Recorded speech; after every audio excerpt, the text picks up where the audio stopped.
il primo tempo all'inizio stavamo un po' tranquilli, dopo abbiamo alzato un po' il ritmo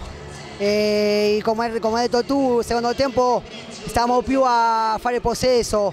perché già abbiamo visto che stavamo con un risultato un po' alto, allora abbiamo deciso di fare un po' più di possesso. Paghiamo lo scotto del campo differente, della differenza di categoria. Loro sono molto bravi, noi abbiamo avuto un attimo di riverenza, l'avevamo preparata con certe situazioni e poi però è difficile tramutarle poi in azioni di gioco, voglia e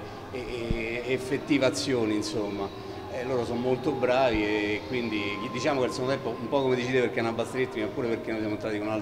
un'altra perdita, un po' perché non c'avevamo proprio più niente da perdere, un po' perché dovevamo giocare tutto per tutto e è stato così, insomma. È stata una partita tranquilla, 7-1 è finita la gara, quindi penso va bene così, anche se siamo stati un po' addormentati sul secondo tempo. Abbiamo perso un po' l'uomo, un po' tante cose, però penso è normale, siamo all'ultima giornata di andata, la classifica è quello che ci vede, siamo primi in classifica, spero di continuare così fino alla fine.